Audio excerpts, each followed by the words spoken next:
Question number 41 part B cash flow statement from the following balances of X limited you are required to prepare cash flow statement. Shareholders fund दिए हुए हैं, share capital, reserve surplus, short term borrowing, trade payable, short term provision, adjustments और notes दिए हुए हैं। आइए सबसे पहले शेयर कैपिटल पे चलते हैं। शेयर कैपिटल लास्ट ईयर 17 में 6,75,000 की थी और करंट ईयर में 8 लाख की हो गई। 1,25,000 इंक्रीज हो गई शेयर कैपिटल, तो हमने क्या किया होगा, इशू ऑफ शेयर्स प्लस हो जाएगा, इनफ्लो ऑफ कैश होगा।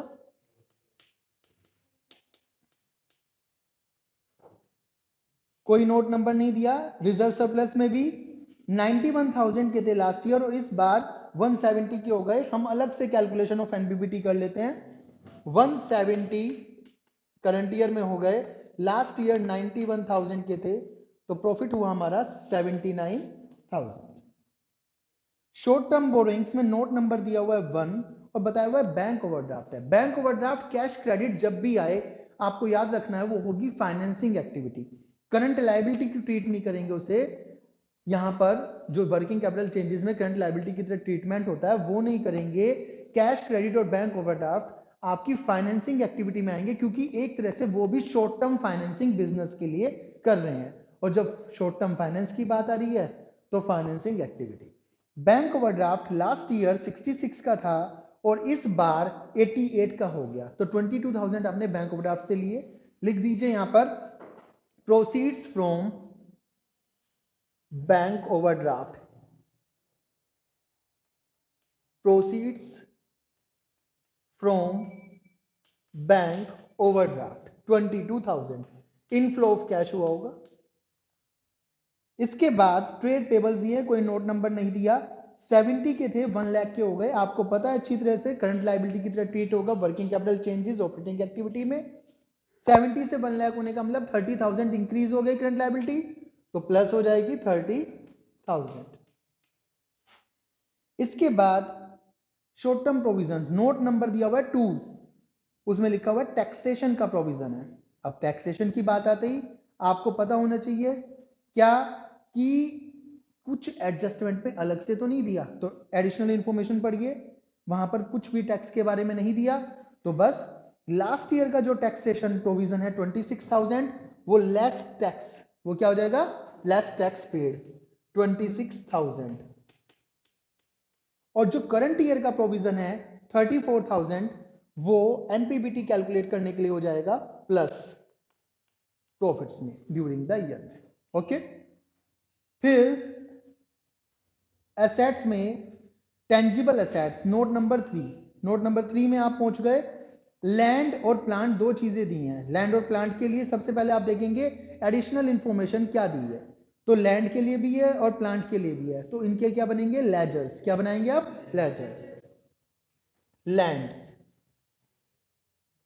And plant.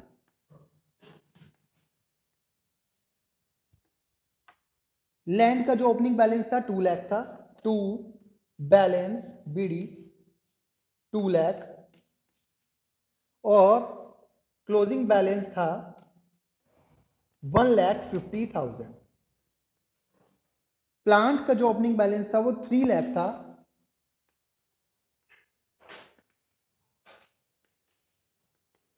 और क्लोजिंग बैलेंस प्लांट का था आपका 2,25,000 बाय बैलेंस सीडी 2,25,000। अब यहां से आप एडिशनल इंफॉर्मेशन पढ़िए ध्यान से। Land was sold at A profit of 30,000। Land को कितने के प्रॉफिट पे सेल कर दिया, 30,000 के। तो लैंड ये रहा आपका। To statement of profit loss या profit loss account 30,000।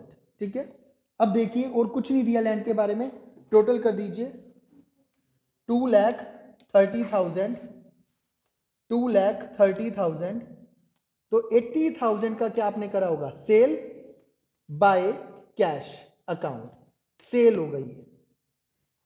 Plant machinery के लिए देखिए, plant of the book value of 20,000। बेटा बोला था जब आपको कॉस्टिंग दिया हो, कॉस्टिंग का मतलब होता है जितने में खरीदा था, और बुक वैल्यू को मतलब डेप्रिशिएट होकर जितने का बचा, तो जो 20,000 का आपकी बुक्स में बचा था वो हमने 8,000 के लॉस पर बेच दिया। तो loss by profit and loss 8,000।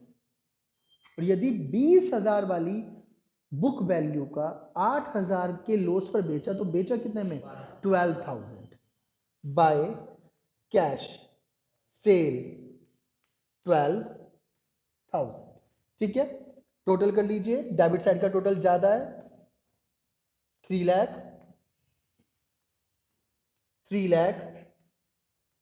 225 plus 20 245। तो बचा कितना? Bye depreciation 55,000। डेप्रीशिएशन कितना बच गया? 55,000। अब इन्हें पोस्ट कर दीजिए आराम से, बैलेंस कहीं नहीं जाएगा। प्रॉफिट लॉस में प्रॉफिट हुआ है लैंड में, लैंड का प्रॉफिट क्या हो जाएगा? माइनस हो जाएगा 30,000 का। Gain on sale of land, gain on sale of land 30,000 minus हो गया।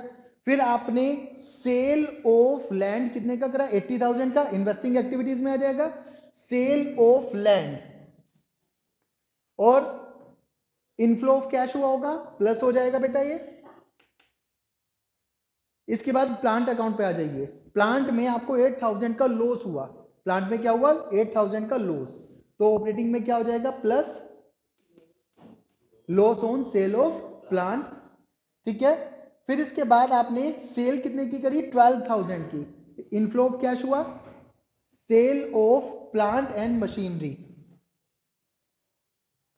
Cell of plant and machinery 12,000। Inflow of cash हुआ, प्लस हो जाएगा। इसके बाद डेप्रीशिएशन है 55,000 की, कहां चली जाएगी? ऑपरेटिंग एक्टिविटीज में 55,000, ये भी क्या हो जाएगी? प्लस हो जाएगी। ठीक है, इस तरह से अपने लेजर्स पूरे करेंगे वन बाय वन, एक एक चीज को पोस्ट करते। चलिए, टेंजिबल एसेट्स पूरी हुई। इसके बाद करंट एसेट्स में इन्वेंट्री दी हुई है, कोई नोट नंबर नहीं दिया हुआ है। इन्वेंट्री लास्ट ईयर थी 2,50,000 की और करंट ईयर में 4 लाख की। तो इंक्रीज इन इन्वेंट्री हो गया, increase in current assets 1,50,000 minus हो जाएगा। इसके बाद इन्वेंट्री के बाद दिया हुआ ट्रेड रिसेबल्स। ट्रेड रिसेबल्स लास्ट ईयर 155 के थे और इस बार कितने के हो गए? 382। ये भी इंक्रीज हो गए। बताइए कितने इंक्रीज हो गए माइनस करने के लिए? 2,27,000।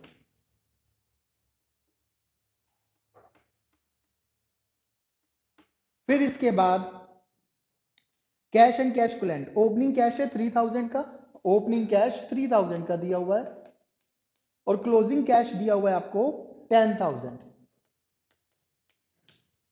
अदर करंट एसेट्स हैं, अदर करंट एसेट्स में ओपनिंग था 20 और क्लोजिंग हो गया 25, ये भी इंक्रीज हो गया 5,000। ठीक है, ये भी क्या हो जाएगा? माइनस हो जाएगा यहीं पे ही। चलिए आगे, नोट्स में बैंक ओवरड्राफ्ट आपने कर लिया, टैक्सेशन प्रोविजन आपने कर लिया, लैंड प्लान देख लिया आपने। बोला इंट्रीम डिविडेंड 60,000 का दिया, तो इंट्रीम डिविडेंड के लिए आ जाइए। Interim dividend, interim dividend, interim dividend paid कितना दिया आपने? 60,000 प्लस कर दीजिए एनपीबीटी कैलकुलेट करने के लिए। साथ साथ इन्वेस्टिंग एक्टिविटी में क्या हो जाएगा? माइनस हो जाएगा। सॉरी, फाइनेंसिंग एक्टिविटी में क्या हो जाएगा? माइनस हो जाएगा। कितना? 60,000। ओके, फिर लैंड हो गया, प्लांट हो गया, बस इतना ही था। इसको बैलेंस कर लीजिए। सबसे पहले यहां पे देख लीजिए आपका एनपीबीटी कितना है? 79 प्लस 34 प्लस 60,000, ये आ गया 173, 1,73,000। पोस्ट कर दीजिए इसे इधर, 1,73,000। Profit before working capital changes calculate कीजिए, 2,06,000 आ गया I think. Am I right? 2,06,000। इसको बाहर ले आइए, ये प्लस का है 30,000। ये सब चीजें किस चीज की है? माइनस की है। 150 प्लस 2,27,000 प्लस 5,000, ये कितना हो गया आपका?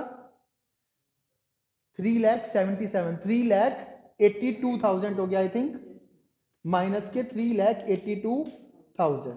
ठीक है, यहाँ पे देखिए कैश फ्रॉम ऑपरेटिंग एक्टिविटीज कितना आ गया आपका, 2,06,000 प्लस 30 माइनस 382 माइनस 26,000। ये कैश यूज्ड बचेगा ऑपरेटिंग एक्टिविटी से, cash used in operating activity कितना आ गया, ये cash used in operating activity, come on calculate it. ये देखिए, तो cash used in operating activity हमारा आ गया माइनस के 1,72,000, cash from operating investing activity आ गया प्लस के 92,000, कैश फ्रॉम फाइनेंसिंग एक्टिविटी आ गया 87,000, और इन तीनों बैलेंसेस को माइनस 172 प्लस 92 और प्लस 87 को टोटल करने के बाद आ गया प्लस के 7,000, net cash from all activities. जब प्लस 7 को ओपनिंग कैश में प्लस किया तो आ गया आपका closing cash and cash equivalent. ये बात ध्यान रखने की है, यदि माइनस में आया तो आप लिखेंगे कैश यूज्ड इन फाइनेंसिंग एक्टिविटी, और यदि प्लस में आया तो फ्रॉम। जैसे यहाँ पे प्लस में आया तो आप लिखेंगे कैश फ्रॉम, ऑपरेटिंग एक्टिविटी में माइनस 172 आया तो आप लिखेंगे कैश यूज्ड, मतलब कि माइनस आने का मतलब है हमने ज्यादा कैश यूज कर लिया, और प्लस आने का मतलब है कैश निकल कर आया, बच गया हमारे पास कैश फ्रॉम। ठीक है, ओके।